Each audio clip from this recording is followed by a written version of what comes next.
Ok, bueno, Dios les bendiga a todos. Bienvenidos una vez más a una sesión de nuestra Escuela Cristiana de Emprendimiento. Y hoy vamos a trabajar un tema bien interesante para todos los que ya tienen negocio, tienen empresa, para un tema también para los que trabajan en empresas, que es un enfoque que se utiliza en todo tipo de compañías. Y pues, y para los que están también con el proyecto de emprender, este enfoque también les va a ayudar mucho para todo el proceso de planificación, de sus proyectos de emprendimiento. Bien, eh, quiero empezar entonces con esta frase: no importa cuántos recursos tengamos, si no sabemos cómo utilizarlos, nunca van a ser suficientes.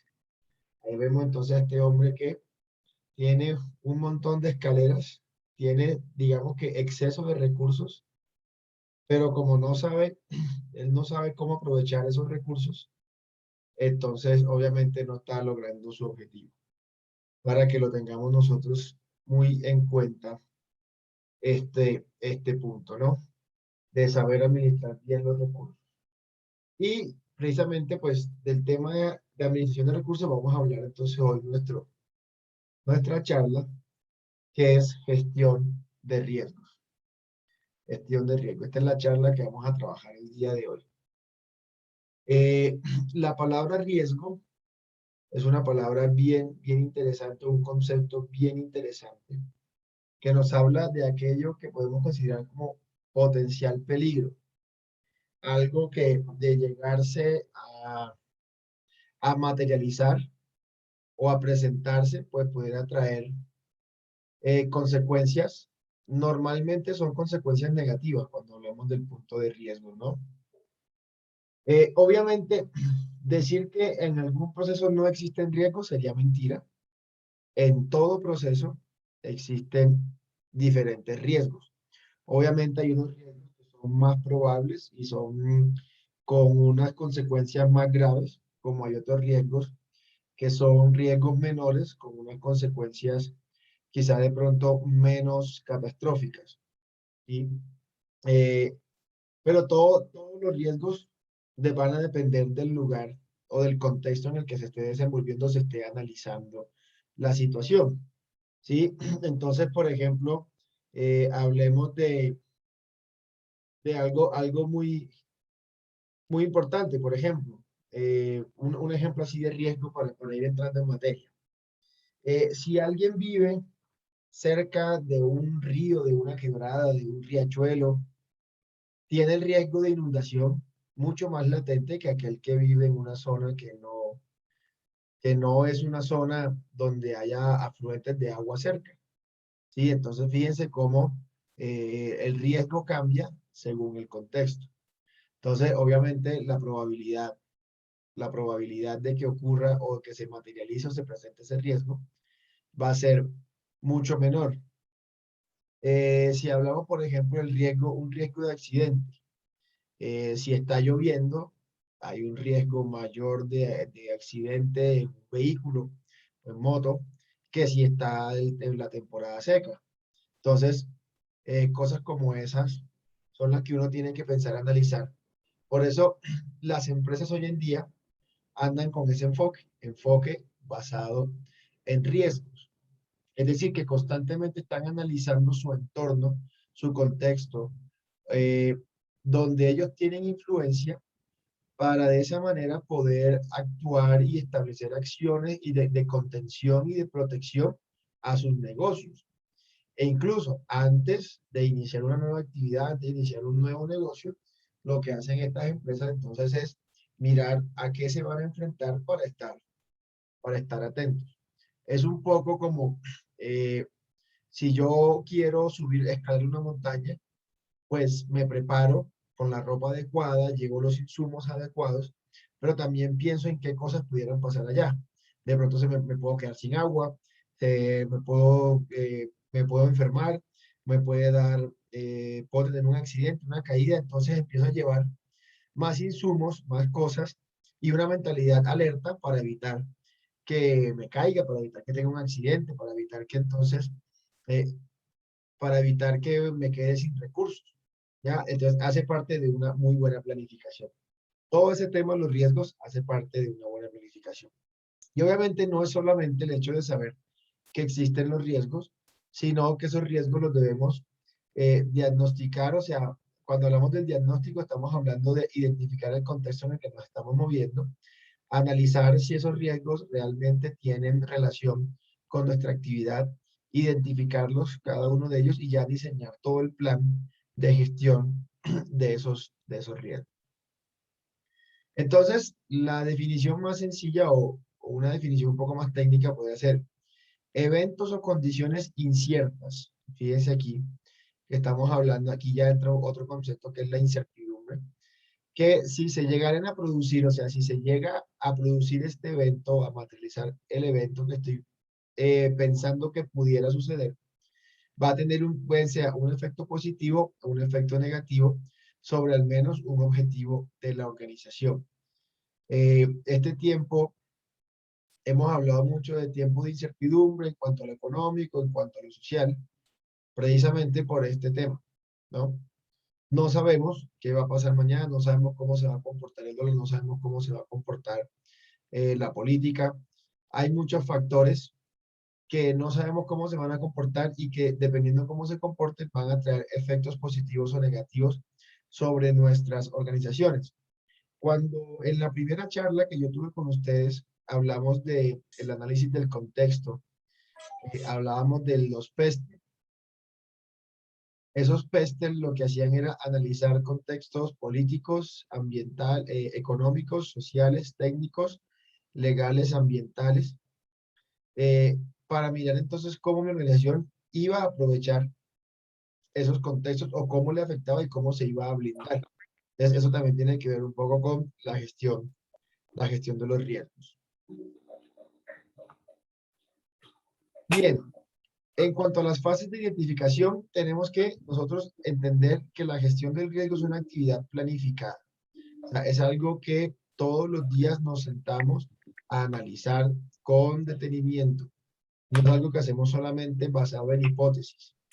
Digamos que sí, la primera vez que gestionamos riesgos, lo hacemos basado en hipótesis, pero eh, una vez hacemos la evaluación de esas hipótesis, debemos eh, darnos cuenta si esas hipótesis que planteamos son realmente verdad, si son realmente verdaderas. Porque yo puedo pensar y puedo sentarme a listar una cantidad de riesgos, pero realmente están acercados con el contexto que estoy viviendo o son solamente, como diríamos de alguna manera, producto de mi imaginación. Ese es uno de los temas que siempre le pasa a los emprendedores, ¿sí? Que todo lo hacen basado en hipótesis y nunca hacen o pocas veces hacen validación de las hipótesis que se plantean. La identificación de los riesgos, entonces, tiene que ver con todo lo que es listar las consecuencias. O sea, ¿qué pasa? Aquí, digamos, yo determino un riesgo y qué pasa si ese riesgo llegase a materializarse, si ese evento inesperado o ese evento no deseado se llega a materializar. Cuando hablamos de evaluación, entonces ya le estamos dando una valoración, es decir, ese riesgo, y ahorita vamos a aprender hoy, la idea es que hoy por lo menos tengamos la teoría, yo creo que sí alcanzamos a ver la teoría, de cómo evaluar, de cómo darle una valoración a los riesgos según los identifiquemos. Entonces aquí es empezar a mirar unas variables, ¿sí? Eh, que me van a decir qué tan grave puede ser ese riesgo, ¿sí?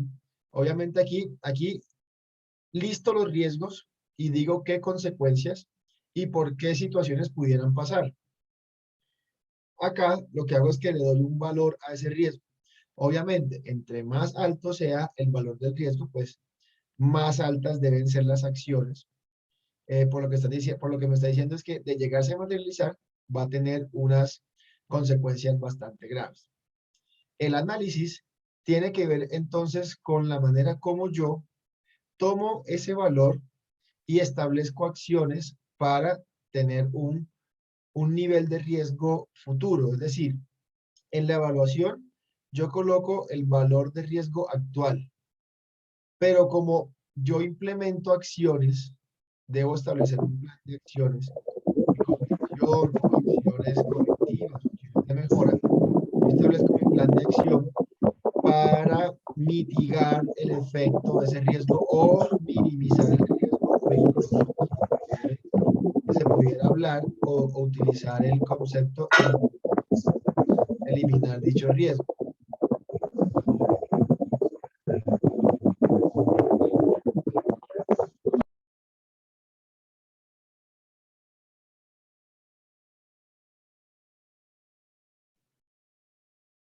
Para eliminar, o sea, eliminar es un concepto muy idealista, que no es realidad porque el riesgo como tal no se va a eliminar por completo, pero sí se puede llegar a unos niveles de gravedad que son despreciables. O sea, es un riesgo que no va a ser nada grave según el manejo que yo le dé, según el manejo que yo le dé. Eh, en cuanto a mejoras, obviamente, en la medida que el riesgo sea menos impactante negativamente hablando, ¿sí? Si tiene un menor impacto negativo, pues ya yo no voy a estar dentro de las acciones de protección, sino que voy a estar dentro de las acciones de mejora. Y ya todo lo que tiene que ver con el desarrollo y seguimiento de ese riesgo. Yo identifico el riesgo, lo evalúo, establezco acciones y hago un seguimiento a esas acciones. La idea de el seguimiento de esas acciones es mirar si de verdad las acciones que yo planifiqué aquí en el proceso de análisis y mejora están siendo eficaces, es decir, están cumpliendo el objetivo de mitigar o de eliminar el riesgo potencial. Miremos aquí algunas cosas que podemos nosotros tener en cuenta cuando vamos a analizar riesgos o cuando vamos a identificar riesgos o de qué fuentes podemos identificar riesgos. Una de ellas, la presión de la competencia. Hoy en día, en un mundo pues tan competitivo, ¿no? Donde mucha gente hace lo mismo que uno, entonces se puede generar una presión de la competencia y eso hace que yo deba tener entonces acciones encaminadas a mitigar riesgos por pérdida de clientes que se me van para la competencia. Sí es más o menos entendible este punto, obviamente. O sea, no pensemos que nosotros somos los únicos en el mundo que hacemos alguna cosa. Siempre hay alguien que también hace o que ofrece los mismos servicios que nosotros pudiéramos estar ofreciendo. Pero entonces es importante que nosotros hagamos el ejercicio, ¿sí? De identificar los potenciales riesgos a los que nos estamos enfrentando por la competencia. Cuando hablamos de los empleados, aquí entonces también tenemos una fuente potencial de donde identificar riesgos. Bien sea porque en el lugar donde yo estoy no hay mano de obra calificada. ¿Sí? Por ejemplo, ese es uno de los riesgos que tenemos nosotros en la compañía, que como tiene que ser personas con cierto nivel educativo, con cierto nivel de experiencia, o sea, no puede ser cualquiera el que ocupe ciertas posiciones, entonces se nos presenta el riesgo de tener vacantes vacías de cargos directivos clave y no ocuparlos con facilidad, o que un empleado sabe manejar muy bien todo el tema y decide irse y entonces no deja el know-how de él, no queda dentro de la empresa, entonces hay una pérdida de know-how de la compañía, porque obviamente, digamos que en este tipo de compañías como Big Brother, el mayor capital es el capital intelectual, porque al ser consultores lo que vendemos es conocimiento, lo que vendemos es intelectualidad. Ese es el know-how de la empresa. Entonces, imagínate el hecho de no poder conseguir personas que tengan o que cumplan con ese nivel técnico, nivel académico, o que no tengan la competencia técnica para llevar a cabo eso. Eh, Pongamos otro ejemplo de por qué los empleados son importantes. Incluso cuando uno está analizando, haciendo todo lo que es la identificación de necesidades y expectativas de las partes interesadas, sabe muy bien que los empleados son parte interesada dentro, son lo que uno llama clientes internos. ¿Sí? Los empleados es lo que uno llama ese cliente interno, que también hay que tenerlo feliz para que el cliente externo, que es el que me compra, esté feliz también. Entonces, temas como el ambiente laboral hacen parte de riesgos para los empleados. Y hoy en día, fíjense que una de las cosas que obligan a las empresas es a que tengan un sistema de gestión de salud y seguridad en el trabajo. Ese es un punto que es obligatorio para todas las compañías, sea del tamaño que sea, del número de empleados que sea. Así usted tenga usted diga, no, es que yo soy de una empresa, pero soy solito y digamos que no me pago la planilla como empleado de mi propia empresa, sino que yo sigo pagando como independiente. El simple hecho de que exista persona jurídica ya lo obliga a la ley a que deba tener un sistema de salud, de gestión de salud y seguridad en el trabajo. Entonces, ahí ya estamos viendo nosotros diferentes riesgos. Y obviamente, si hablamos del ambiente laboral, ahí sí que hay muchísimos riesgos. Por ejemplo, los que trabajamos en oficina, entonces tenemos los riesgos biomecánicos, que son los riesgos de postura. Tenemos todos los riesgos por instalaciones o condiciones inseguras, que se levanta una baldosa, que hay una puerta que está torcida, que no hay iluminación, que el espacio de trabajo hay hacinamiento, está muy pequeño. No, ahora con todo este tema del COVID, pues la buena ventilación, el sano distanciamiento, la provisión de insumos de bioseguridad, como es el gel antibacterial, todas esas cosas entran dentro de los factores de riesgo que debo tener en cuenta. Entonces, imagínense, si hablamos, por ejemplo, de una empresa del sector salud, por ejemplo, una clínica, en este punto los empleados van a jugar un factor de riesgo bien importante. Los clientes, obviamente que los clientes son punto a analizar, porque ¿qué pasa si yo como empresa no estoy identificando adecuadamente las necesidades del cliente? Más seguro que a tener clientes insatisfechos, no voy a tener un adecuado, este, una buena reputación, o sea, mi empresa va a empezar a perder credibilidad porque no estoy yo cumpliendo, satisfaciendo las necesidades de mi cliente. Ahí puedo tener entonces diferentes factores de riesgo que debo analizar según el tipo de clientes. Si mis clientes son empresas, si mis clientes son personas, qué tipo de personas son. Sí, yo creo que ya hicimos ese ejercicio alguna vez de identificación de necesidades y expectativas de los clientes. Nuevas técnicas. Aquí en nuevas técnicas, entonces hablamos de nuevas tecnologías que están llegando, de nuevas formas de hacer las cosas. Todo el boom de la revolución digital y de la economía naranja también, ¿sí? Son nuevas técnicas que están llegando. Entonces, habrán empresas que hacen lo mismo que usted, pero que están implementando el uso de tecnologías de la información y las comunicaciones, le brindan más facilidades a los clientes. Sí, hoy en día, yo ahorita me he dado cuenta de algo. Antes para uno alquilar un apartamento tenía que llevar los papeles hasta la oficina de la inmobiliaria.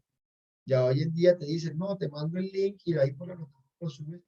Y desde el celular ya simplemente llenas el formulario, envías la información y por el celular te envían otra vez la respuesta. Sí, y así pasa. Fíjense que hoy en día ya los bancos, ya casi nadie utiliza efectivo. Yo soy de las personas que nunca, casi nunca tengo dinero en efectivo en el bolsillo y obviamente a veces sufro un poco porque hay muchas personas que se rehúsan a la instalación de un DaviPlata, a la instalación de un Nequi, de una de esos que se llaman depósitos en billeteras virtuales, ¿ya? Entonces, a veces voy a lugares a comer y la primera pregunta que hago antes de pedir la comida es, Buenas tardes, ¿reciben pago con tarjeta? Si me dicen, no, no, aquí solo efectivo. Ah, bueno, muchas gracias, hasta luego. Fíjate, entonces, por el simple hecho de no querer innovar en el uso de tecnologías, están perdiendo clientes. ¿Eso por qué? Porque no identificaron ese factor de riesgo. Y cada día se va a implementar mucho más este tema, ¿no? Pues no solamente por cuestiones de pandemia, ¿no? Que sí que es un tema que se ha hablado mucho, que procure no pagar con efectivo, porque las infecciones, no sé qué, sino que también se ha vuelto un tema de seguridad, de confianza, de tranquilidad. Nadie quiere andar con dinero en la calle, pues uno anda con su tarjetica, por lo menos hay algo ahí de seguridad cuando uno lleva la tarjetica, ¿no? Va uno un poquito más tranquilo y también uno puede controlar mucho ese aspecto. Cambios del entorno, aquí es donde entonces empezamos a hablar de toda la parte política, económica, tecnológica, legal, ambiental, toda la parte de leyes y regulaciones hacen parte de puntos a tener en cuenta cuando hablamos de riesgos. Y globalización, como lo es la entrada, por ejemplo, en globalización un punto importante, la entrada de nuevos productos extranjeros que vienen con menos aranceles o donde tienen menor costo y obviamente pueden llegar más barato que lo que yo hago. Entonces, esas cosas que también pueden eh, entrar como en presión de la competencia, pero fíjense que todas estas cosas que acabamos de listar, no solamente pensarlas como riesgos en el sentido de aquello que me puede afectar adversamente, sino también pensarlas en oportunidades, como esas cosas que no están aprovechando los demás y en las cuales yo puedo empezar a aprovechar para que aprovechar mis oportunidades se conviertan en las amenazas de los que me están siguiendo. Ustedes han escuchado muy bien del DOFA. Hemos hablado bastante del famoso DOFA, que hasta el DOFA, digamos que es una herramienta muy sencilla para analizar el contexto de la organización. Cuando hablamos de puntos positivos, hablamos de fortalezas y oportunidades, son cosas positivas, ¿no? Eh, pero para hablar, digamos que de cosas negativas, o sea, cosas adversas, entonces hablamos de debilidades y amenazas. Las debilidades es todo lo que hablamos que está al interior de mi compañía, es decir, que depende de mí. El punto de debilidades, entonces, son aspectos negativos que están dentro de mi control, por decirlo de alguna manera. Las amenazas son aspectos negativos que están, de cierta manera, por fuera del control, o sea, que se encuentran al exterior de la organización. Entonces, ¿cómo atiendo yo las debilidades o cómo atiendo las amenazas? Mediante gestión del riesgo, yo puedo atender mis debilidades y mis amenazas, que son puntos que debo tener en cuenta muy importantes, porque si no los cuido, voy a tener a mi empresa desprotegida, voy a tener desprotegida a mi organización. ¿Listo? Miremos cómo podemos nosotros también identificar riesgos. ¿De qué otra manera podemos identificar riesgos? Entonces, análisis de procesos. Yo me siento a mirar mi proceso o lo que estoy haciendo, la tarea operativa que estoy haciendo, llámela como la quiera llamar, ¿sí? Y me puedo dar cuenta que hay ciertos puntos en los que esa tarea puede echarse a perder o puede dañarse por no tener algunos parámetros o aspectos de control. Digamos que vamos a analizar el proceso de hervir agua, algo tan sencillo como hervir agua. ¿Cuáles creen o cuál sería un punto de identificación de riesgo operativo? Obviamente tengo que tener en cuenta algo. Al momento de calentar el agua, tengo que someterla a calor, a altas temperaturas. Esas altas temperaturas pueden entonces traer consecuencias adversas para mi proceso, en el sentido de que puede quemarse el operador, puede que la cantidad de agua se disminuya si la dejo demasiado tiempo sometida a calor. ¿Qué pasa si llega a fallar la fuente de calor? ¿Sí? Bien sea el gas que se vaya el gas, o si es eléctrico, que se vaya la luz y la resistencia no prenda. ¿Sí? Entonces puedo darme cuenta en todo ese proceso de mi proceso operativo, en el paso a paso de mi proceso operativo, darme cuenta qué cosas me pueden fallar. Y el ejercicio teórico que vamos a hacer hoy está en este enfoque de análisis de procesos. De sentarme, entonces, a analizar una actividad. Por ejemplo, una actividad sencilla en la casa, como lavar los platos. Entonces, ¿qué tengo que hacer yo para lavar los platos? Para lavar los platos, pues entonces ya decide si quiere usar guantes. Número uno, abre la llave del agua. Entonces, posibilidades o riesgos inherentes al paso de abrir el agua. Que no haya agua, que la temperatura del agua esté muy fría o de pronto muy caliente, ¿sí? Que la calidad del agua no sea la mejor, que no esté cerca el grifo. Y ahí podemos listar nosotros toda una cantidad de cosas que pudieran fallar o que pudieran no estar funcionando de manera adecuada. Y de esa manera poder identificar entonces todos los riesgos inherentes a un proceso. Aquí hablamos entonces de procesos operativos. Aquí no estamos hablando tanto en este punto, no nos estamos refiriendo tanto a riesgos de contextualización. ¿Sí? Esos son los que vimos anteriormente. Aquí, en este punto, estamos hablando de riesgos del contexto de la organización, de las amenazas. Pero acá ya estamos hablando de los riesgos operativos, cosas que pueden fallar en el diario hacer de la compañía, donde pudiéramos también estar generándole pérdidas a la organización por temas de desperdicio.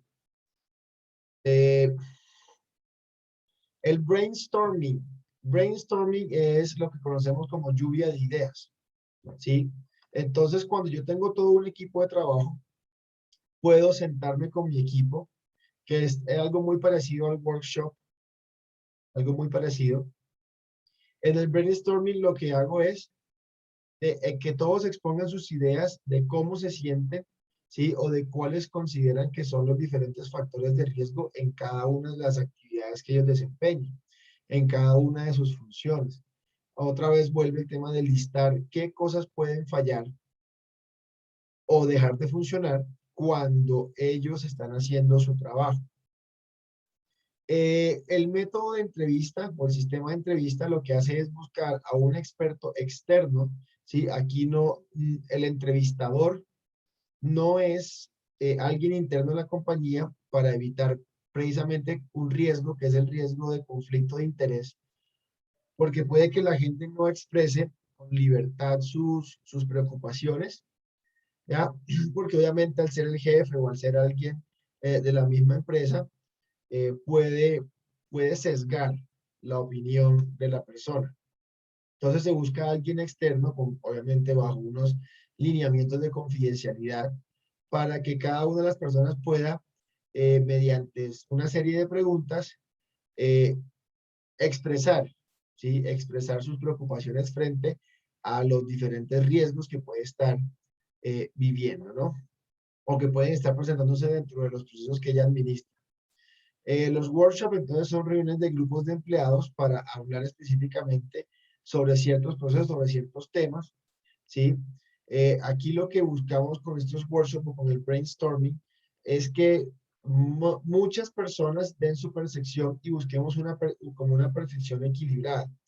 Porque cuando solamente una persona está identificando los riesgos, obviamente esto va a estar sesgado a su visión.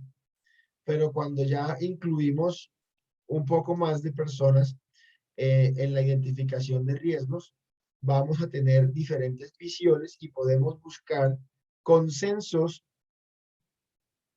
en los cuales equilibrar esa posición frente al riesgo.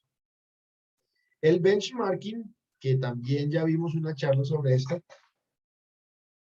En el benchmarking, entonces lo que tenemos que hacer es identificar a la competencia, ¿no? Estudiar a la competencia. Fíjense que por aquí atrás estábamos hablando de la presión de la competencia.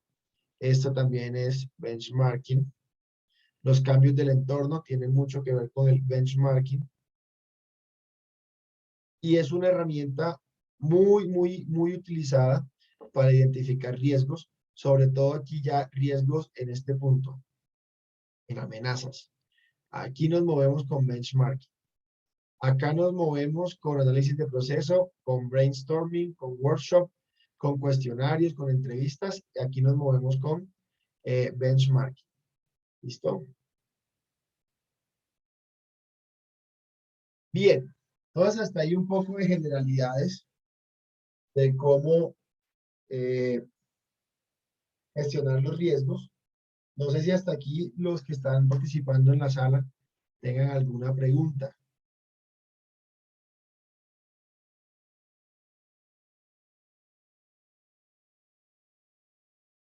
Bueno, entonces como no hay preguntas, yo voy a hacer las preguntas.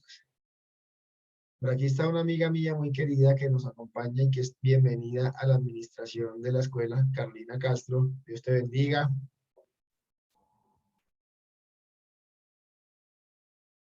Amén, Jaimito, Dios te bendiga. Dios les bendiga a todos. Amén, Caro. Cuéntanos, cuéntanos un poco aquí de este ejercicio de los riesgos, de la gestión del riesgo. Cuéntanos si has hecho algo de gestión de riesgo en tu proyecto de emprendimiento, cuál ha sido la experiencia, cómo te has sentido con ese tema. Bueno, la verdad, ahorita que estamos en esta parte de emprender, por ahí siguiéndole los consejos a mi tío, hemos estado haciendo la matriz FODA, la realizamos en compañía de mi amiguita con la que estoy llevando el proyecto a cabo. Hemos estado mirando amenazas, de riesgos todavía no hemos entrado a analizar porque como hablábamos con mi tío es que tenemos una idea que en realidad es bien grande, ¿no? Pero como decía mi tío, vamos a empezar por las microideas, vamos a empezar por la más pequeña y vamos a ir desarrollando. Y en cuanto a riesgos, todavía no hemos entrado a esa parte, a analizarla así, aunque sí he estado yo pensando en muchas cosas porque de hecho pues mi especialización que fue en seguridad social, pues tiene que ver en una parte mucha con riesgos laborales y pues va relacionado con lo que tú estabas hablando un poco de mirar acerca de esos riesgos que se nos presentan al momento de hacer el emprendimiento. Pero pues por ahora, la verdad, absorbiendo toda esa información que has dado porque está excelente, está muy interesante y de verdad que hay muchas cosas que uno no había pensado. Por ejemplo, me pareció interesante cuando dijiste, bueno, vamos a hacer que lo que para mí se convierta en una fortaleza para el que es mi competencia, porque es muy cierto, ¿no? A veces uno dice, yo voy a ofrecer un servicio, pero no quiere decir que ese servicio no lo ofrezca más nadie, que a mí se me ocurrió, mejor dicho, la idea solo la tengo yo y nadie más en la cabeza la tuvo, sino que a muchas personas se le ocurren ideas como la nuestra que se puede convertir, aunque no sea completamente, o sea, aunque no sea idéntica en todo, en esencia el servicio sí puede resultar muy parecido y se convierte a su vez en una competencia para mí. Entonces, que lo que para mí se convierta en una fortaleza sea una amenaza para mi competencia. Eso nunca lo había pensado, me pareció bien interesante. ¿Y qué te digo, Jaime? Bueno, ahí vamos trabajando en eso, pero de riesgos así todavía no hemos llegado a esa parte. Para analizarla ahorita quedé como absorbiendo toda esa información buenísima que nos dejaste. Ok, pero hablaste, fíjate que hablaste que ya están trabajando en el DOFA de ese emprendimiento. Yo les mencionaba ahorita, aquí en este punto, en este cuadrante de debilidades y en el cuadrante de amenazas, es donde encontramos toda la información primaria para gestionar los riesgos, ¿sí? Entonces, no sé si de pronto has avanzado en algo de esto que nos puedas compartir.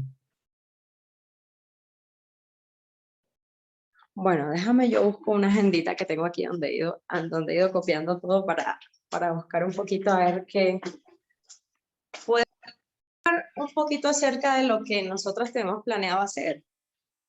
Sí, sí, Pues claro, la idea es sería la forma más didáctica de poder hablar acerca de... Lo que pasa es que, bueno, yo recientemente cambié mi residencia, ya no tan reciente, estaba analizando que ya con la ayuda del Señor en diciembre cumplo un añito de estar en un país diferente. Entonces uno va analizando las necesidades que tenemos y vamos mirando cómo algunas no sé en qué momento se suplen y otras que dicen, bueno, pero yo puedo ser gestora del cambio, ¿no? Hay Claro. muchas cosas que no, que aquí en este país, en Guatemala, no hay, que hay posibilidad de emprender, pero que digamos, bueno, a veces los obstáculos los hace uno mismo, ¿no? Como muchas veces mi tío ha hablado de eso, que los obstáculos en realidad están en nuestra cabeza. Y que entonces, bueno, decidimos, yo la verdad, a mí me encanta cuidarme mucho mi cabello. Entonces acá ha sido difícil para mí conseguir un lugar en donde uno pueda quedar con esa necesidad satisfecha, ¿no? Las mujeres generalmente nos gusta arreglarnos y acá ha sido un poquito complicado con eso. Entonces pensando en esa cuestión de querer emprender, de querer salir adelante en un proyecto y que a su vez ayude como a satisfacer esas necesidades básicas que todos en algún momento tenemos y pues, en este caso nuestro público son las mujeres. Entonces decidimos, tenemos una idea de negocio que estamos en este momento, como te digo, tú dijiste DOFA, ¿no? Porque así generalmente por ahí yo he investigado un poco y sí, DOFA, pero como decía mi tío, pues yo le tomé su consejo, no hagan DOFA, hagan FODA. O sea, empiecen por sus fortalezas, empiecen por sus oportunidades y de último miren las debilidades para, como quien dice, no se desmotiven sin iniciar. Entonces así, conforme a ese consejo, así lo hicimos. Y estuvimos observando, pues más son las oportunidades y más son las fortalezas que tenemos hasta ahorita. Primero que es algo innovador. En Colombia, yo digo, en Colombia a la gente se le ocurren ideas tan geniales y acá pues han ido desarrollando, pero te digo, hay más capacidad de pronto para emprender y crear eso. Entonces, bueno, la idea es crear un centro especializado de cuidado capilar. Eso tiene un sinnúmero digamos, de puntos y de ítems que abarcar, pero como queremos iniciar pronto, hemos decidido iniciar lanzando un producto que ayude a mejorar todo como el aspecto y la apariencia del cabello, ayude con la caída. Bueno, yo como en algún momento sufrí con un proceso una enfermedad que me llevó, mejor dicho, a perder como la mitad de mi cabello, entonces súper lo importante que es poder tener un lugar en donde tú llegues y el cabello te lo dejen divino y tu cabello crezca y se fortalezca y bueno, y que todo sea a base de cosas orgánicas y naturales, ¿no? Entonces estamos en eso. ¿Qué fortalezas hemos encontrado? Muchas. Para empezar aquí, los colombianos, no solo aquí, yo creo que en muchas partes en el exterior somos conocidos porque nos gusta cuidarnos en nuestra apariencia física, nos gusta estar bien bonitas a las mujeres, sobre todo que somos como íconos de uy, ¿no? Son reconocidas por la belleza a nivel internacional, que Miss Universo. Entonces, la colombiana, un producto que venda, es un producto casi como que te certifica el éxito. Entonces eso lo hemos visto como una fortaleza. Decimos, ah, no, sí, claro, aquí hay que decir que este es un producto 100% colombiano, que es natural y que funciona. Y obviamente estamos nosotras también en la tarea de cuidarnos este cabello de una manera que cuando tú vayas a ofrecerlo, la carta de presentación seas tú, ¿no? Eso es como uno dice, bueno, yo voy donde una dermatóloga, pero si le veo la piel rara, ya yo como que, ay, no, esta dermatóloga no me convence, pero si tiene una piel divina, y usted dice, oh, yo quisiera tener la piel como mi dermatóloga. Entonces eso lo hemos visto como fortalezas. En cuanto a oportunidades también tenemos muchas. Ahora tú dices en cuanto a amenazas que puede ir como gestión de riesgo, nosotros ahorita pensamos porque también tiene un enfoque social y el enfoque social va dirigido a las mujeres. Queremos que quienes trabajen con nosotros sean mujeres cabezas de familia o mujeres que tengan ciertas dificultades o que estén en un estado de vulnerabilidad. Entonces, frente a eso, ahí es donde a mí se me presentan y se me abren unas oportunidades que yo pienso mucho en cuanto a amenazas y todo eso. Yo digo, bueno, pero ¿cómo contratar? ¿Cómo hacer esto de la contratación? Para mí, pues, porque digo, bueno, si yo quiero que mi empresa crezca, al principio empezaré sola, pero también por la labor que yo desempeño, yo no puedo estar 100% dedicada a hacer ahí. Entonces ahí es cuando mi amiga, mi compañera de fórmula, entra a jugar su función de ser administradora. Entonces, por ejemplo, ahí yo veo eso y yo digo, ¿cómo hacer con la contratación? Porque aunque yo tengo muchos conocimientos legales, en cuanto a este país, tú sabes que cuando cambiamos de territorio, las leyes también, hay muchas que ya son diferentes.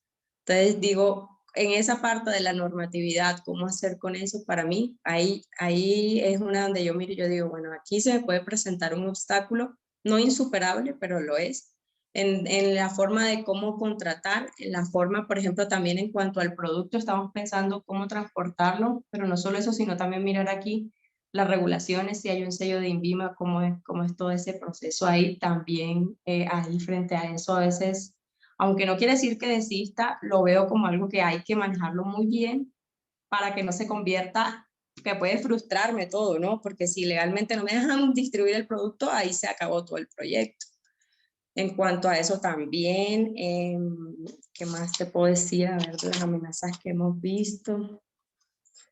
Bueno, eso frente a la regulación, también frente a la calidad del portafolio de los productos, también vemos ahí que queremos ofrecer, primero queremos que todo sea 100% colombiano, pero que a su vez todo el producto que se venda, o sea, certificar que de verdad sea bueno, no que al día me digan, uy, no, ese producto no lo compre, porque eso a mí, por ejemplo, a mí me generó, en vez de ayudarme a fortalecer, se me cayó todo mi cabello.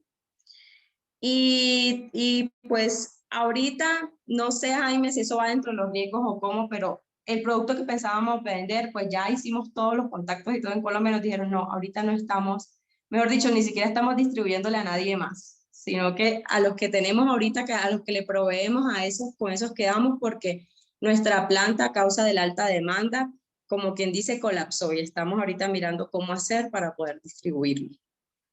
En eso vamos, por ahora estamos ahí como esos serían como los obstáculos que hasta el momento se nos han ido presentando frente a la propuesta que tenemos, que en realidad es muy grande, o sea, ponernos a hablar de todo ahorita me extendería tanto que no, la gente se aburriría y se desconecta. No, pero está interesante lo que acabas de mencionar. Fíjate que ahí hablaste de algo bien importante. Dentro de las amenazas, un riesgo latente y que ya se te materializó es el riesgo del manejo de proveedores. Porque ya te dijeron, no, a ti no te venden. Entonces, ya todo tu proyecto de ahí para adelante pudiera quedar en stop, en stand-by, hasta que al proveedor o al fabricante se le dé la RG, la regalada gana de vender. ¿Sí? Y ese es un riesgo que ya se te materializó sin haber empezado el proyecto. O sea, sin haber arrancado, ya identificaste y ya se te materializó. Entonces, imagínate cómo debe ser el mecanismo de control y de gestión de ese riesgo, ¿ya?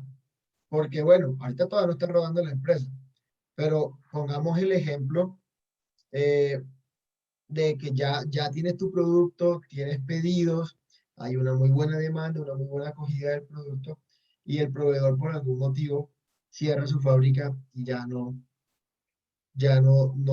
provee más. O digamos que no cierra la fábrica, sino que decide no venderte más. Entonces, fíjate, cuando hablábamos acá, aquí había un punto.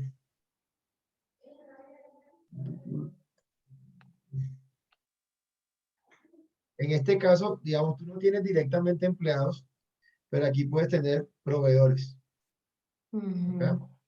Porque los proveedores hacen parte de la cadena de suministro. Puede que de pronto tú seas fabricante, digamos que tú más adelante dices, no, yo ya tengo los conocimientos, esa amenaza la pasé a una oportunidad que, que es que ya no voy a comprar el producto terminado, sino que voy a volver fabricante. Igual sigue habiendo un riesgo inherente, que es el riesgo de que las materias primas no cumplan con los estándares que tú necesitas dentro de tu planta. Entonces, ahí siempre tiene que haber un control dentro de los riesgos. A menos, es que ni siquiera verticalizando todo el negocio desde la producción de la materia prima hasta la distribución final, deja de existir el riesgo. Porque, por ejemplo, si alguien tiene dentro de su negocio temas de cultivos, sea cual sea el tipo de cultivo, palma, maíz, arroz, sorgo, algo, el que sea, siempre va a estar el riesgo inherente a la pérdida de la cosecha por plagas, por mal clima, por falta de agua, qué sé yo, tantas otras cosas que pudieran pasar y que de hecho han sucedido, han sucedido. Entonces, lo más importante de los riesgos es, bueno, número uno, saberlo, y lo segundo, después de saberlos, es darles un tratamiento, que eso es lo que vamos a mirar con esta herramienta. En inglés, FMEA, en español, AMEF. ¿Listo? Análisis de modo y efecto de falla. Que está diseñada para... Jaimito, Señor. antes, antes de continuar, tú hablaste de algo del análisis de las diferentes variables. Lo que yo quiero, gracias a Dios, a mi sobrina, pues ha profundizado en cuanto al FODA, que ha sido el primer paso que les he dado, y me ha parecido interesante. Entonces, ahora hay otras variables. Tú hablas, mirar las diferentes variables. O sea que en el mundo no pueden ser únicamente esos que están acá en Colombia que fabrican un producto natural de excelente calidad. Debe haber gente más avanzada que ellos en el mundo. Entonces hay que, para eso es esto, el FODAS, lo que hablabas tú, el análisis de las cosas. Y también que, ahora que ha hablado la sobrina de, ahora que hablaste tú de los, porque a veces no es el producto en sí, sino que los químicos, como el caso mío que fabrico la San Gabriel, los químicos tienen que ser de, oye, me sirvió aquello que tú dijiste que hasta para las axilas, pero me la he hecho y hasta me ha borrado, me ha acabado hasta los malos olores. La uso ya de desodorante y me ha parecido estupenda y me salían unos golondrinos ahí con los desodorantes eso, y si eso me ha desaparecido también. Claro que ya vengo hace rato usándola, a veces dura hasta 15 días sin echármela y todo normal, todo normal. Entonces los químicos en Barranquilla, resulta que yo comencé comprando los químicos en Barranquilla, otros en Bogotá. La crema me salía de excelente calidad, me salía bien, pero después de un tiempo seguí comprando los químicos en Barranquilla y como que los químicos eran chimbo, no me daban exactamente lo que yo, había algunos productos que eran chimbo. Entonces, ¿qué me pasó un tiempo con esa crema que se me cortaba? Vea, y eso, esa crema para recomponerla ahí, porque Dios me dio la sabiduría para medio recomponerla y volverla un poco al estado normal.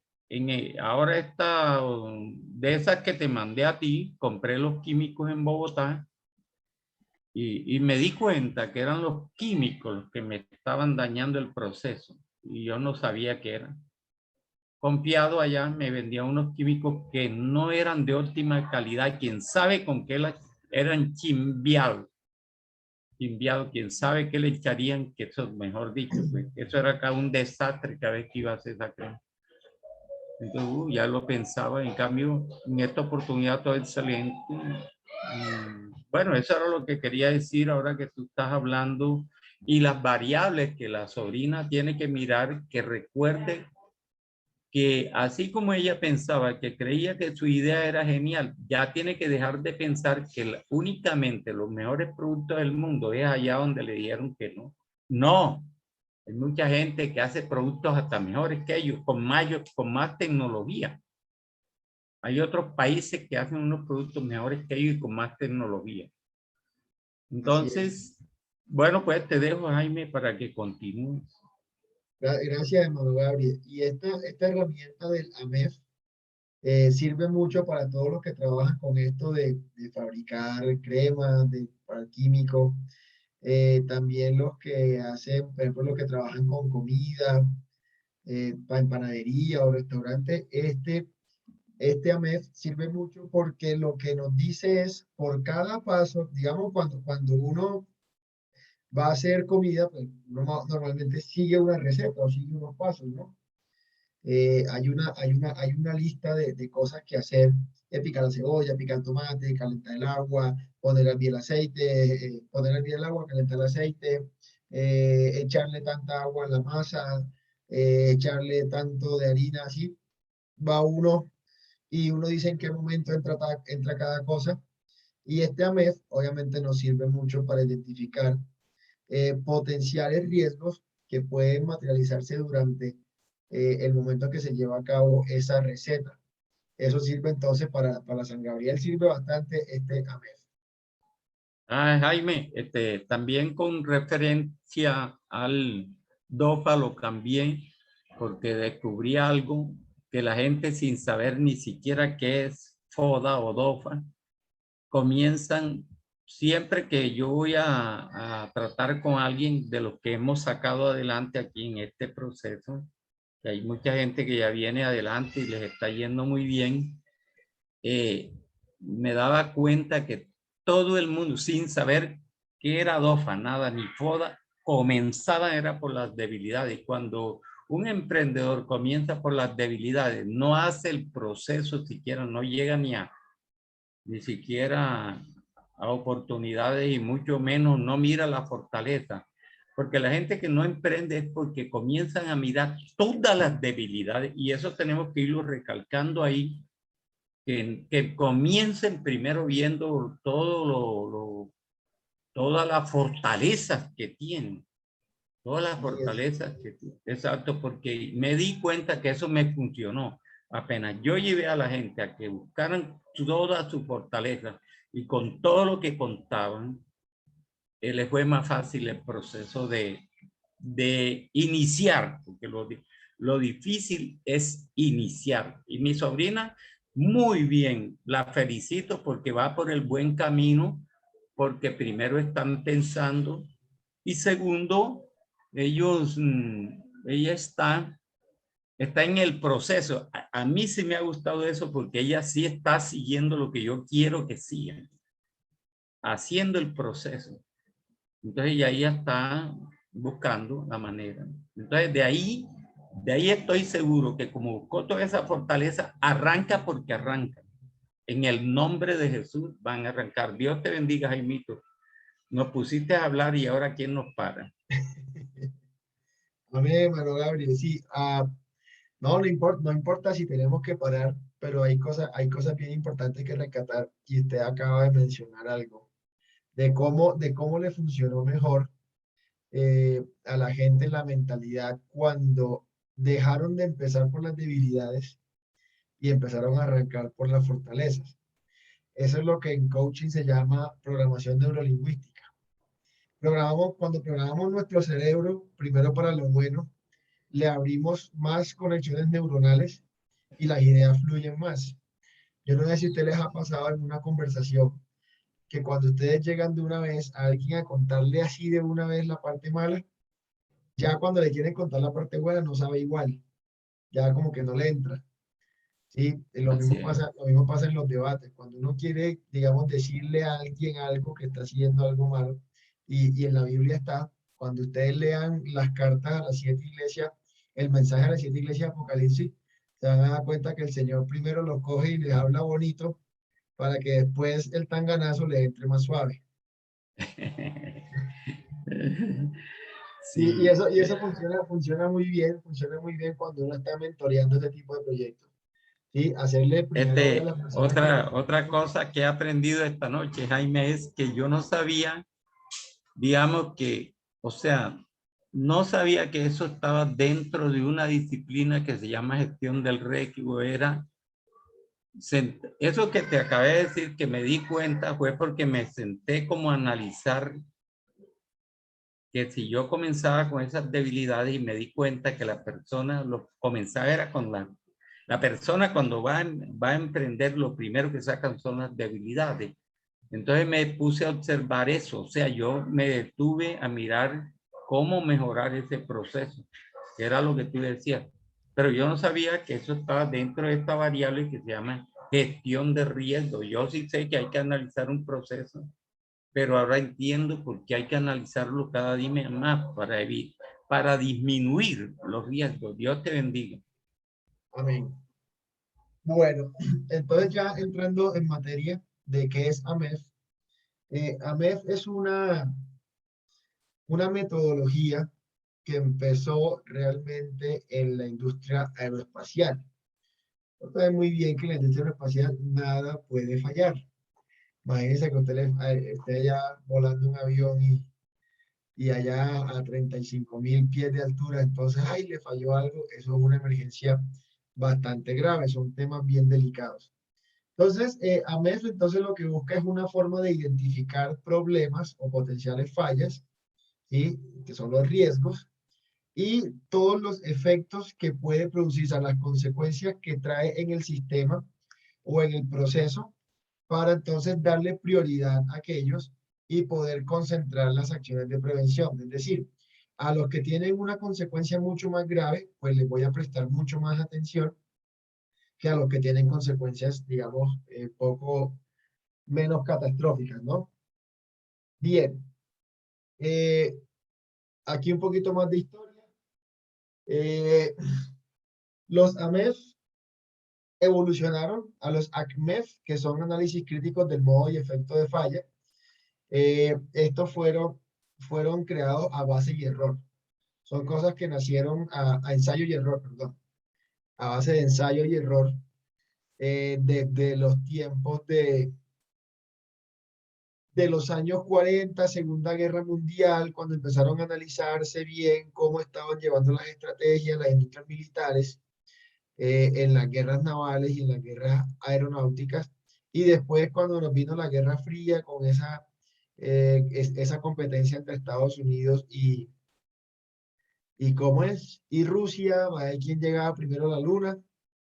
Entonces ahí digamos que nace bastante todo este tema para poder, digamos, tener acciones de contención antes de que la falla ocurriera, ¿sí? Y buscar entonces por dónde podía fallar un sistema. Los que en la industria, hoy en día, la industria automotriz es una de las que también lo utiliza muchísimo, tanto para sus procesos como para sus productos. O sea, en los procesos de ensamble, ellos tienen todos los sistemas de AMEF.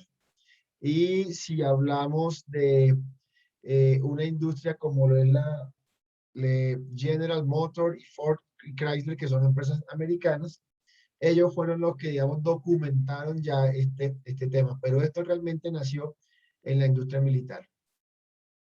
Bien, ¿qué beneficios nos trae hacer el desarrollo de un AMEF? Y vamos a manejarlo así: análisis de modo y efecto de falla. Primero, que podemos identificar fallas o defectos que pueden ocurrir, que potencialmente pueden ocurrir. Ya sabemos por qué razón puede dañarse una pieza, por qué razón puede dañarse un proceso. Los que trabajan en áreas de mantenimiento, aquí los que tienen emprendimientos referentes a mantenimiento, por ejemplo, los que trabajan con mantenimiento de neveras, con mantenimiento de sistemas de refrigeración en general, aires acondicionados, sistemas eléctricos, también pueden aplicar mucho este proceso de AMEF. AMEF es muy interesante y les puede servir bastante para utilizar la probabilidad y la estadística para que ustedes puedan optimizar mucho más su trabajo y vayan directo al punto donde saben que fallan las cosas. Reducir los costos de garantías, obviamente. Al yo saber dónde puede fallar algo, pues obviamente va a reducirse el costo de garantía. Eso va a hacer que se incremente la confiabilidad de los productos o servicios, porque voy a tener menos tiempos muertos, menos tiempos de reproceso. Voy a poder tener tiempos de procesos de desarrollo más cortos. Voy a poder documentar el conocimiento de los procesos. Voy a incrementar la satisfacción del cliente y mantener el know-how en la compañía. Cuando hablamos de know-how es la experiencia, la experticia de la compañía, el saber cómo. Digamos que hay tres tipos principales de AMEF: el AMEF de sistema, el AMEF de diseño y el AMEF de proceso. Independientemente de cuál estemos nosotros trabajando, digamos que lo que va a cambiar son algunas definiciones o enfoques, pero realmente el fundamento teórico o la base de esto, la base filosófica es la misma. Vale, entonces voy a adelantar aquí esto ampliamente. Yo les voy a enviar a ustedes a través del grupo de liderazgo y emprendimiento y a través del grupo de la escuela material de esto para que lo lean en casa. Esto es como ladrilludito, como larguito. A donde quiero que nos concentremos es acá. Entonces, los pasos para hacer un AMEF. Bien, Número Jaimito, 1. Sí, señor. Discúlpame, yo creo que de ahí tienes temas para un segundo tema, pues tienes material para un segundo tema. Así es.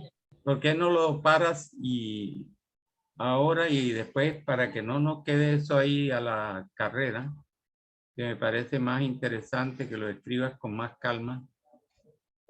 Pienso yo acá, no, me disculpa, nunca te he interrumpido de que Listo.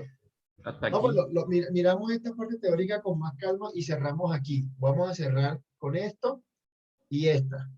Y más Exacto. bien, entonces dentro de una semana ya nos sentamos a hacer el ejercicio de los pasos propiamente. Ajá, ajá. Bien, entonces, AMED de sistema, cuando hablamos de una AMED de sistema o de un proyecto, lo que busca es asegurar la compatibilidad de los componentes del sistema o del proyecto. Es decir, cuando yo estoy diseñando, cuando estoy construyendo un nuevo sistema, lo que hace la AMED es buscar que todas las piezas encajen, que todos los materiales cumplan con las especificaciones del proyecto o del cliente. Es decir, desde antes yo puedo hacer esa fase de análisis del sistema para mirar toda la parte de lo que es constructivo. Eh, por ejemplo, eh,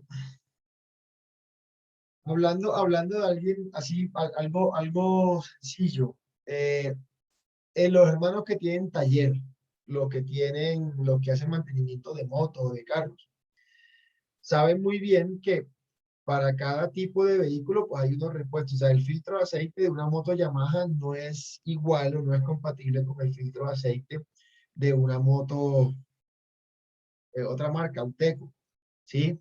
Y que incluso dentro de la misma marca existen diferentes modelos y dentro de los mismos modelos existen diferentes versiones. Por ejemplo, el carro que yo tengo, sí, marca Chevrolet, modelo tal, pero dentro de ese mismo modelo hay diferentes versiones, está la LS, la LTZ, la no sé qué, las y más. Entonces, eso hace que ciertos componentes no sean el mismo según la versión que se haya escogido.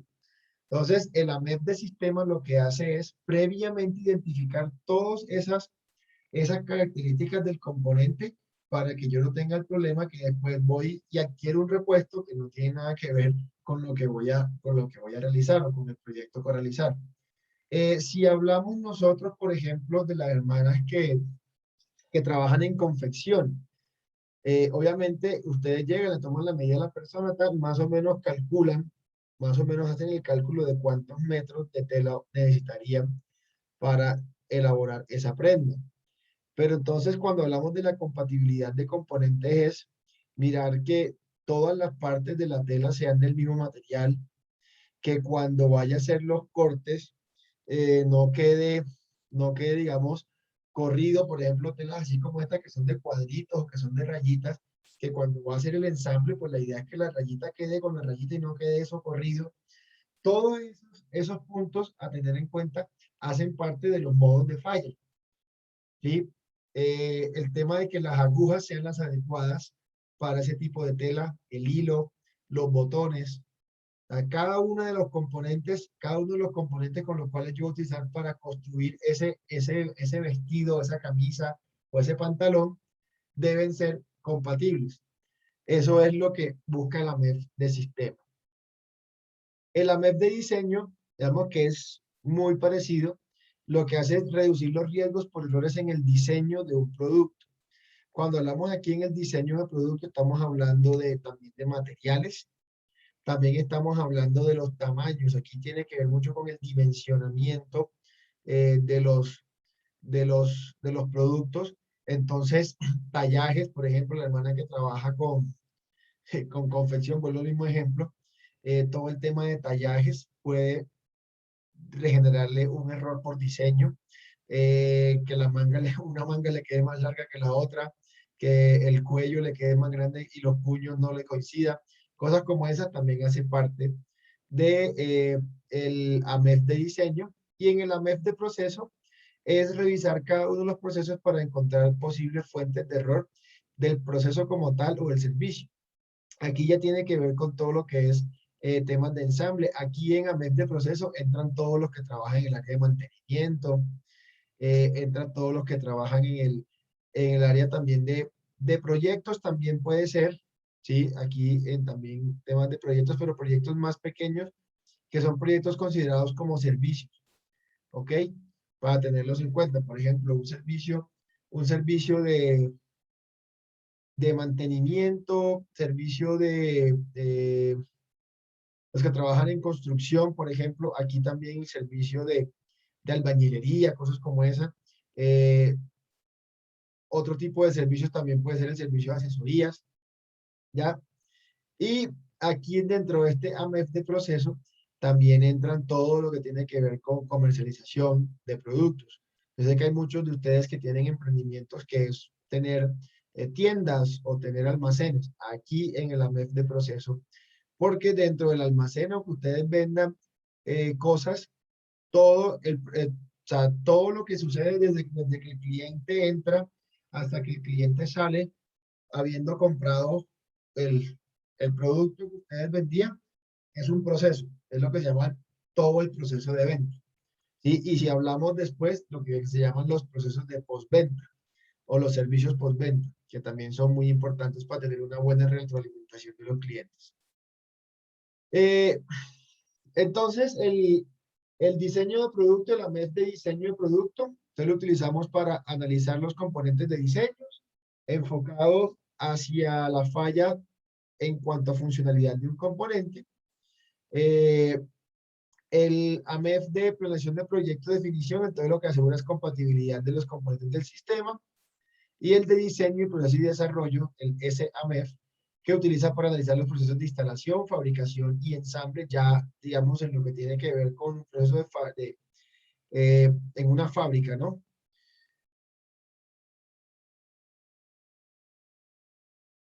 Bien, yo creo que si alcanzamos a ver algo acá. Vamos a ver hasta el paso 3.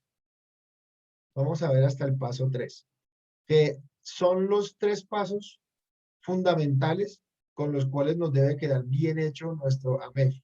Si estos 3 pasos principales no nos quedan bien hechos, el paso 4, 5, 6 hasta el paso 8 creo que es, ya les confirmo, paso 4, paso 5, 6, 7, paso 8,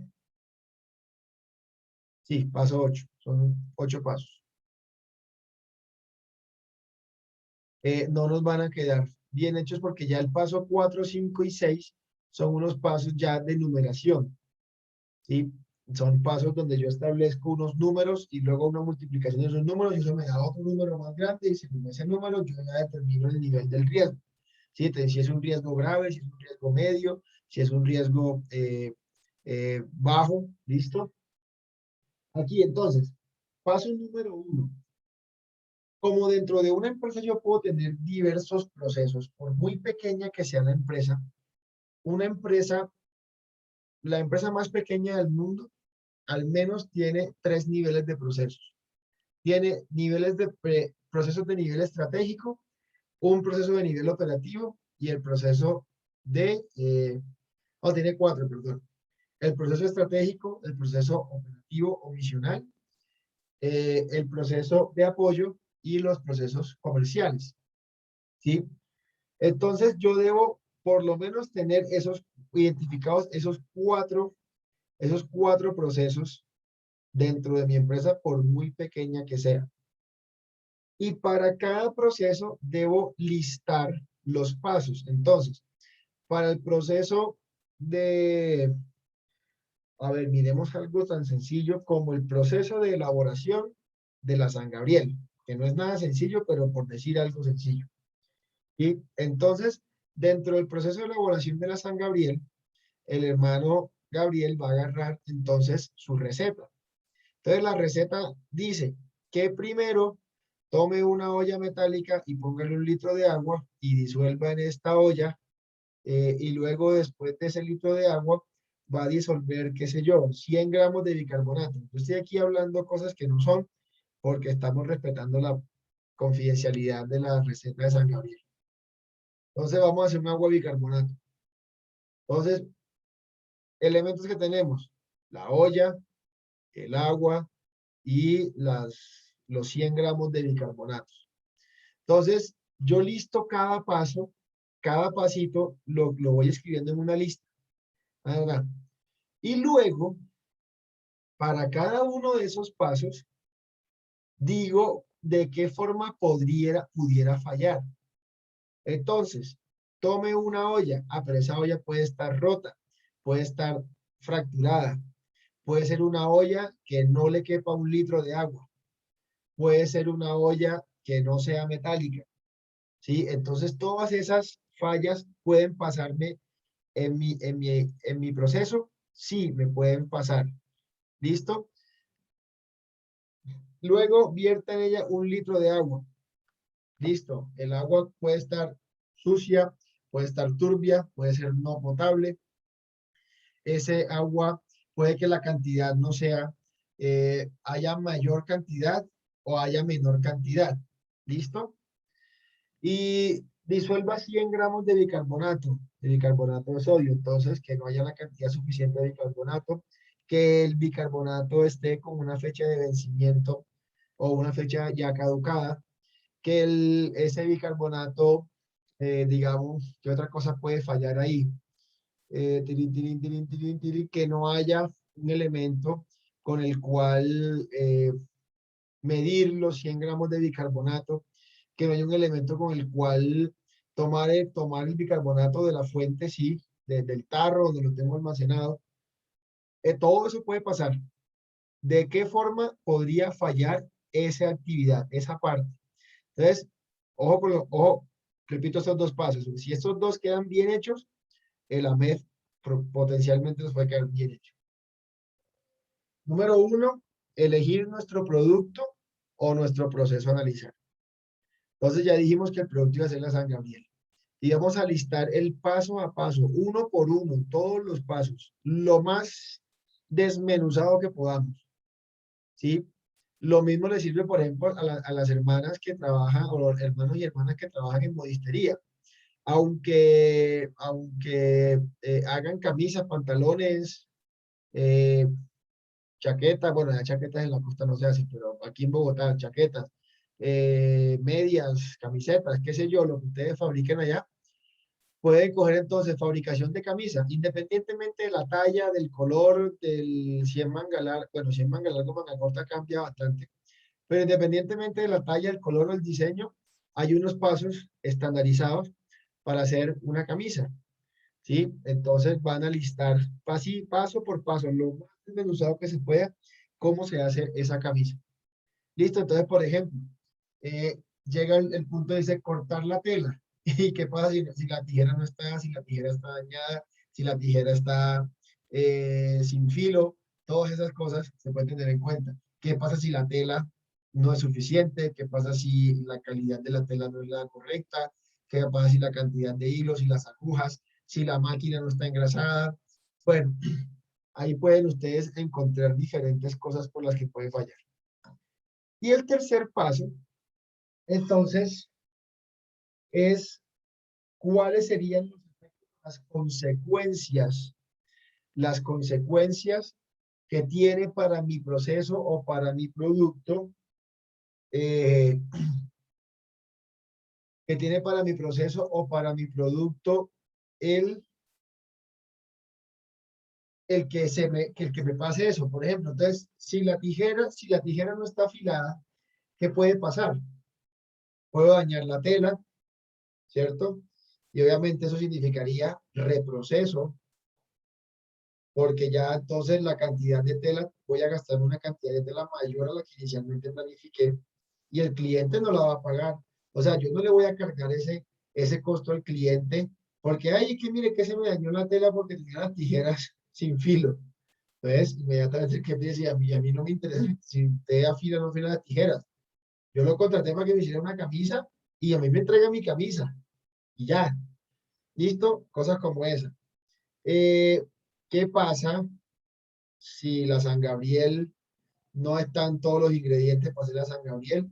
Entonces se me puede dañar la mezcla que tengo actualmente porque tengo unos tiempos de preparación, y si yo no voy al siguiente proceso en el tiempo adecuado, a la temperatura adecuada, puedo dañar y echar a perder todo el producto y desperdicios por si se me daña un lote de producción, cosas como es.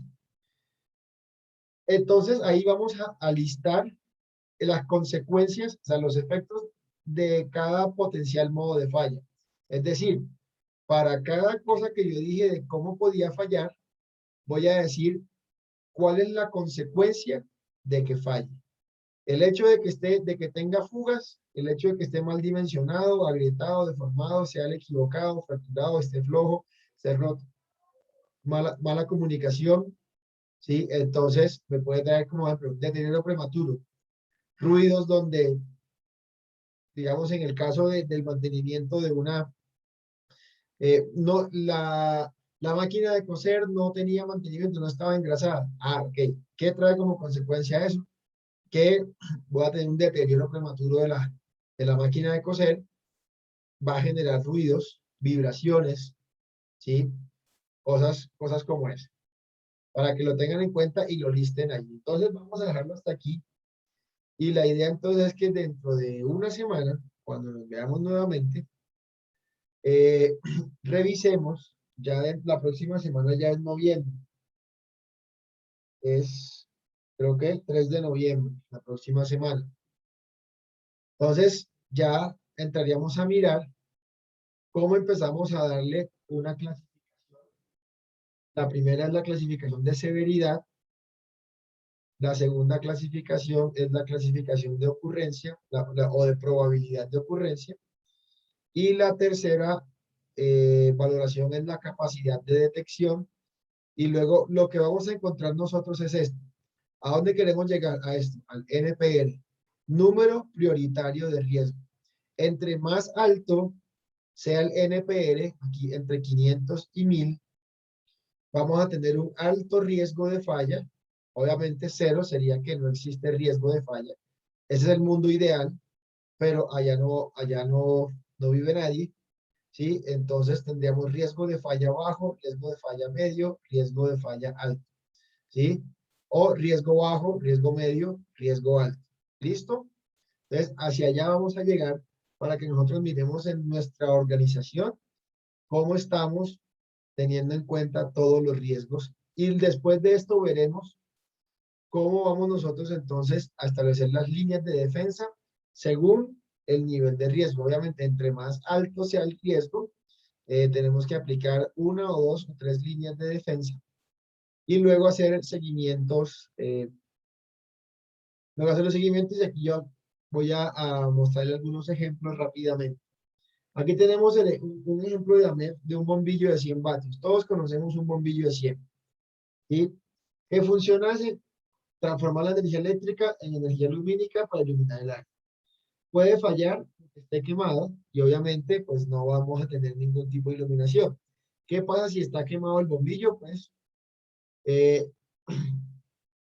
la severidad es alta, o sea, de alta, es muy grave que eso no llegue a fallar. ¿Y por qué puede pasar? ¿Sí? ¿Por qué puede pasar?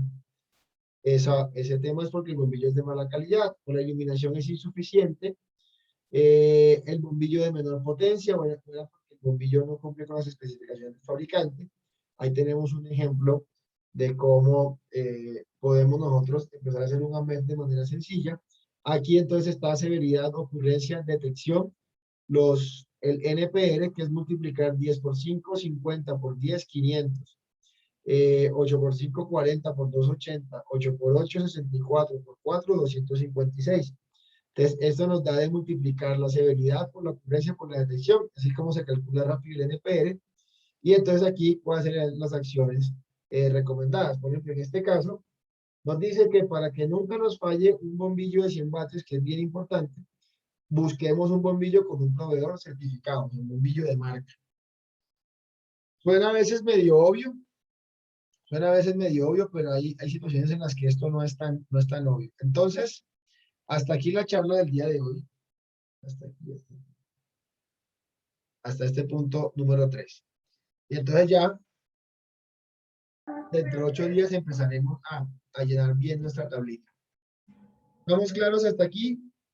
Abrimos espacio para preguntas, aportes finales.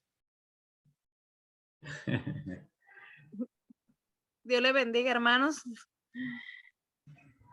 Habla Navis Vázquez. Bueno, como no terminamos la parte, ¿sí me escuchan?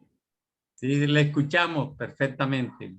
No terminamos la parte, a mí me interesa esa parte de cómo implementarla, pero en la prestación de servicio, porque nosotros estamos emprendiendo, mi esposo es técnico en refrigeración, tenemos ahorita la venta de repuestos y él se dedica a realizar mantenimientos, arreglos de neveras, aires acondicionados, todo lo que es la parte de refrigeración. Entonces, ¿cómo aplicar esta herramienta en nuestra empresa, en nuestro emprendimiento? Entonces vamos a ver si ya para el próximo, la próxima clase ya quedaría más claro.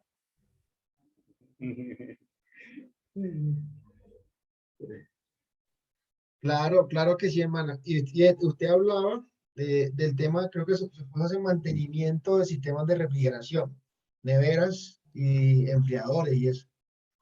Ahí el AMEF es muy útil, ¿sí? Porque ahí entonces puede identificar, digamos, por cada marca, puede utilizar el AMEF para identificar por cada marca, por cada tipo de enfriador o de refrigerador, qué tipo de herramientas son las que más va a necesitar, cuáles son los repuestos que más se necesitan o lo que más la gente está cambiando constantemente, ¿sí? Usted ahí puede, y eso hace que usted pueda planificar bien su negocio, porque si sabe cuáles son los repuestos que constantemente se están cambiando, pues usted los compra y los tiene disponibles ahí. Vecino, se me dañó la nevera para que venga y me la revise. Ya voy para allá y usted ya, ¿qué nevera es? No, tengo una General Electric marca tal, si se llama pipipi, usted va y busca en su tablita. General Electric, mire, ese General Electric le falla mucho el relé de no sé qué, le falla mucho el cable de potencia que va al compresor. También hay que tener en cuenta cómo está la instalación eléctrica en el predio. Todas esas cosas, y él empieza ahí a tener su listadito y a estandarizar sus servicios de mantenimiento. El tener estandarizados sus servicios hace que la gente lo vea y lo respete como un excelente profesional. No es de los que llegan y desarman toda la nevera y después no le encontraron nada y la nevera se quedó desarmada para siempre, entonces le toca ir a buscar otra nevera a otro lado. ¿Ha pasado? ¿Sí o no, hermano Gabriel? ¿Qué se ha pasado? Cada rato. Cada rato. De esos que se la tiran de técnico, pero solamente saben es desarmar cosas. Entonces, el AMEF nos ayuda a ser verdaderamente técnicos, organizados, estructurados en el trabajo y aplica para cualquier tipo de servicio. Es que ahí sucede como dice el hermano Gabriel, que a veces uno hace cosas sin saber que está utilizando una herramienta. Mi esposo, él a lo que le llaman para algún servicio, él pregunta qué está presentando. Ya él lleva la idea de qué es lo que tiene que hacer y se lleva las herramientas necesarias para eso, pero no tenemos un mecanismo así directo como lo está explicando usted. Entonces, muy interesante, mis hermanos. Dios les bendiga. Amén. Amén, hermana. Bueno, muchas gracias a todos los que se han conectado el día de hoy. Gracias por la participación y nos vemos entonces la próxima semana.